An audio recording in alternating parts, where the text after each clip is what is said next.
नमस्कार दोस्तों, मैं सिद्धार्थ आप सभी का बहुत बहुत स्वागत करता हूं। जब भी हम शक्ति के स्वरूप की बात करते हैं तो ऐसा नहीं है कि हर बार हम किसी नारी के ही चित्र का ध्यान करें। सनातन में शक्ति के स्वरूपों में एक स्वरूप नदी का भी आता है, और जब हम बात करते हैं नदियों की तब उसमें भगवती गंगा का स्थान सर्वश्रेष्ठ है, उच्चतम है। भगवती गंगा के साथ ही एक और नाम आता है भगवान विष्णु का। माँ गंगा को विष्णुपति भी कहते हैं, और वहीं पर ही एक और नाम आता है भगवान शिव का, जिसमें महादेव को हम गंगाधराय कहते हैं।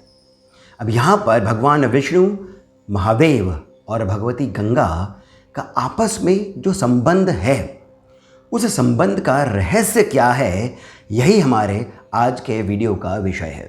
तो मैं आप सभी से अनुरोध करता हूं कि आप इस वीडियो को अंत तक देखिएगा। कुछ बातें ऐसी भी आपको मालूम चलेंगी जो आपने पहले कदाचित नहीं सुनी होंगी, और कुछ ऐसे रहस्य भी आपको पता लगेंगे जिससे आपका भगवती गंगा के प्रति जो देखने का दृष्टिकोण है, आपकी जो भक्ति है, श्रद्धा है, वो और भी अधिक बढ़ जाएगी। भगवान विष्णु, महादेव और माँ गंगा का जो रहस्य है, इसे समझने के लिए आइए सुनते हैं एक छोटी सी कथा जिसे कदाचित आपने सुन रखा होगा, परंतु हम इसके कुछ रहस्यों को भी इस कथा को सुनते हुए ही समझने की चेष्टा करेंगे।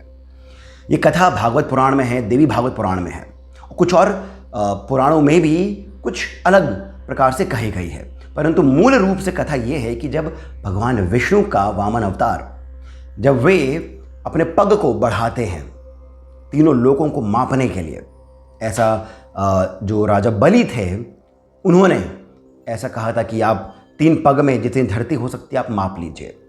भगवान वामन ने अपना शरीर का विस्तार किया और तीनों लोगों को ही मापने चल दिए। जब उन्होंने अपना पांव अंतरिक्ष की ओर बढ़ाया था तो अंतरिक्ष में एक छिद्र हो गया था। उस छिद्र से गगन पगा, ऐसा एक नाम आता है भगवती गंगा का, आकाश गंगा, वो बह निकली, अर्थात वो सोम रूप में अंतरिक्ष में थी। उस छिद्र से वो बह निकली। ब्रह्मदेव ने भगवान विष्णु के पग को धोया उसी गंगा से, गंगा के पानी से, और फिर उस पानी को अपने कमंडल में स्थापित कर दिया, बिठा दिया। फिर जब ऋषि भगीरथ के द्वारा जब साधना करी गई, जब अर्चना करी गई और भगवती गंगा ने धरती पर अवतरण का विचार कर लिया, तब उसी कमंडल से भगवती बड़े ही तीव्र वेग के साथ धरती पर आई और वो महादेव की जटाओं में समाहित हो गई। उसके बाद महादेव ने जब जटाएं खोली तो वहाँ से भगवती गंगा बहती हुई धरती पर आई, परंतु फिर भी उनका वेग इतना अधिक था कि जो कुछ रास्ते में आया वो बह चला। इस वेग से एक ऋषि थे जहनु, उनका आश्रम भी बह गया। क्रोधवश उन्होंने गंगा के पानी को पी लिया। अब ये तो कुछ और ही बात हो गई।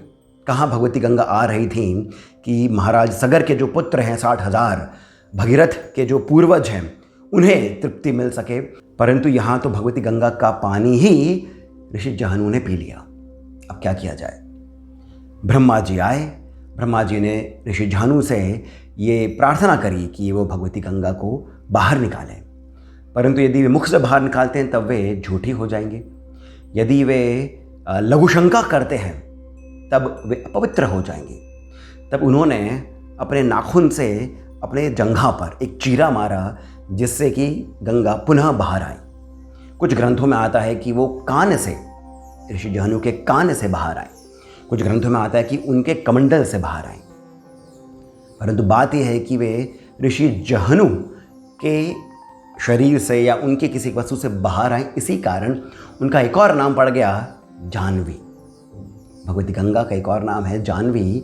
और अब वे जब धरती पर आईं तब उन्होंने भगीरथ के पूर्वजों को, महाराज सगर के पुत्रों को तृप्ति प्रदान करी। उनके भगीरथ के जो पूर्वज थे उन्हें मुक्त कर दिया। एक छोटी सी कथा है भगवती गंगा की। भगवती गंगा के बारे में कहा जाता है कि ये मोक्षदायिनी है। इनके जो 1000 नाम है, सहस्र नाम जो है, उसमें भी इन्हें मोक्षदायिनी कहा गया है। गंगा जी की जितने भी स्तुतियाँ हैं, इनके जो अष्टकम हैं, इनके जो स्तोत्र हैं जो आदि गुरु शंकराचार्य ने लिखे हैं, अष्टकम जो महर्षि वाल्मीकि ने लिखे हैं, उसमें भी इनको मोक्षदायिनी कहा है। भगवती गंगा मोक्षदायिनी किस प्रकार हो गई? ये ईड़ा है। जब हम बात करते हैं अपने शरीर की कुंडलिनी की, तब ये ईड़ा को दर्शाती है। यमुना जो है वे पिंगला को दर्शाती हैं, अर्थात ईड़ा हो गई है मून, चंद्र, और पिंगला हो गई है सूर्य। और इस ईड़ा और पिंगला के बीच में आती है सरस्वती। इन तीनों के ही मिलने का स्थान है त्रिवेणी। और ये तीनों ही जब एक जगह पर मिलते हैं, वो है कुटस्थ आज्ञा चक्र। इसी से हमारे जीवन का उत्थान होता है, हमारे आत्मा का उत्थान होता है। कुंडलिनी जागरण में भी यही तीनों कार्य करती है, अर्थात ये कि भगवती गंगा के बिना कुंडली जागरण हो नहीं सकता है। यही मोक्षदायिनी भी है। अब यहाँ पर हम एक और बात करते हैं कि भगवान विष्णु के चरण का महत्व क्या है, उसका महत्व क्या है, भगवान शिव के जटाओं का महत्व क्या है, और ब्रह्मा जी के कमंडल का महत्व क्या है। क्योंकि इन तीनों से ही होती हुई गंगा धरती पर आती है और तभी वे मोक्षदायिनी कहलाती है। सबसे पहले हम बात करते हैं भगवान विष्णु के चरणों के। इनके चरण को चरण कमल कहा गया है। अब यहाँ पर मैं आपसे छोटा सा प्रश्न पूछता हूँ कि माँ लक्ष्मी जो है वे भगवान विष्णु के चरण दबाती हुई क्यों दिखती है? कई मॉडर्न लोग जो हैं, जो वोक टाइप के, वो कहते हैं कि ये तो देखिए स्त्री को बताया है कि उसका स्थान पुरुष के चरणों में इत्यादि कहा गया है। नहीं, ये इसका अर्थ नहीं है।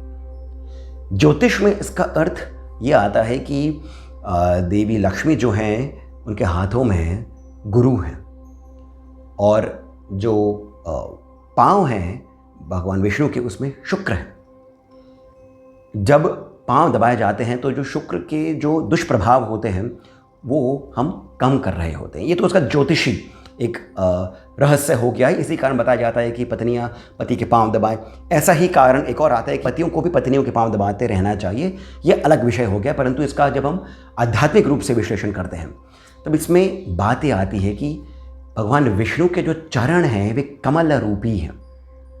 कमल जो होता है वो कीचड़ में खिलता है, परंतु फिर भी कमल के जो पत्ते होते हैं, जो कमल होता है, उसमें कीचड़ नहीं लगता है।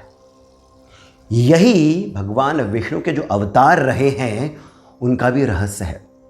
श्री कृष्ण जो हैं वो 16,000 रानियों के पति रहे हैं, उनकी 8 पटरानियां रही हैं, परंतु फिर भी श्री कृष्ण पूर्ण रूप से ब्रह्मचर्य का पालन करते रहे हैं।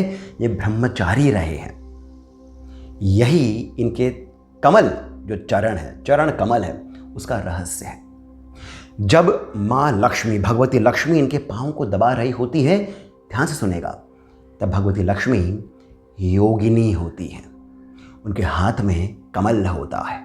कमल का जो स्टेम होता है ना, वो ट्रांसपेरेंट होता है। उसी से हमारे भीतर भी जो चक्र हैं उनमें पेटल्स खुलते हैं। लोटस के, कमल के जो पंखुड़ी होती हैं वो खुलती हैं, और उसी में से सुषुम्ना ऊपर की ओर जाती है। भगवती लक्ष्मी ने जो भगवान विष्णु के पांव दबाए हैं, वो योगिनी ने कमल का पुष्प अपने हाथों में ले रखा है। यही इसका आध्यात्मिक रहस्य भी है। और जब भगवती गंगा भगवान विष्णु के चरणों को छू करके जाती हैं, तब ये कर्म को दर्शाती है। कर्म से होते हुए जब ये भगवान ब्रह्मा के कमंडल में जाती है, तब ये सृजनात्मक हो जाती है।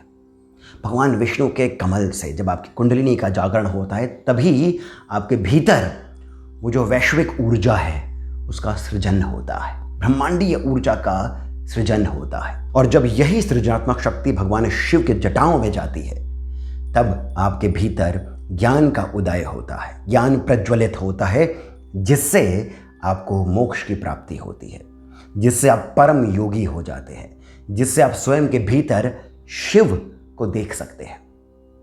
अब यहाँ पर भगवान ब्रह्मा के कमंडल की जो हम बात कर रहे हैं, ये वही है जिससे कि पूरी सृष्टि का सृजन हुआ है, भगवान ब्रह्मा के कमंडल।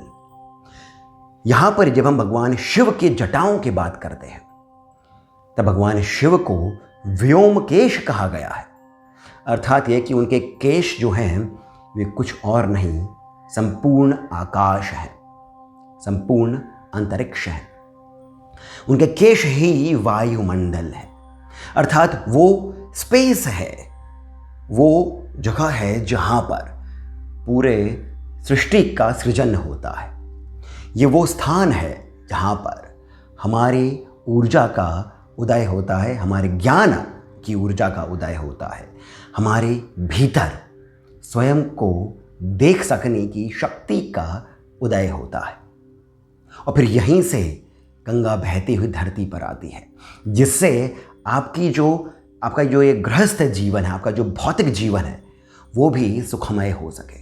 अर्थात ये कि भगवती गंगा भगवान विष्णु के चरणों को छूती हुई, कर्म को प्रधान मानती हुई, भगवान विष्णु के कमलों से कुंडलिनी का जागरण करती हुई, ब्रह्मा जी के कमंडल से होती हुई, जिसमें से आपके भीतर ज्ञान का उदय हो सकता है, वो सृजनात्मक शक्ति आपके भीतर आ जाती है, भगवान शिव की जटाओं में जाती है, जो कि वायुमंडल है, जो कि अंतरिक्ष है, जो कि व्योम है। और फिर वहाँ से आपके सांसारिक भौतिक जीवन को भी वो सुंदर बना देती है। स्कंद पुराण में भगवान स्कंद ऋषि अगस्त्य से कहते हैं कि देवी गंगा जो है, यही, इस बात को भी आप ध्यान से सुनेगा कि भगवती गंगा जो है यही परम शक्ति है, और इनका जो ये रूप है नदी का, ये इनका द्रव्य रूप है, देवी शक्ति का, भगवती का, जगत जननी का, माँ अम्बा का ये द्रव्य रूप है। द्रव्य अर्थात लिक्विड फॉर्म है। उसी शक्ति का, भगवती का, परम शक्ति का, परा का जो द्रव्य रूप है, वही माँ गंगा है। ऐसा स्वयं स्कंद पुराण में भगवान स्कंद ऋषि अगस्त्य से कहते हैं। इतनी सब महिमा है भगवती गंगा की।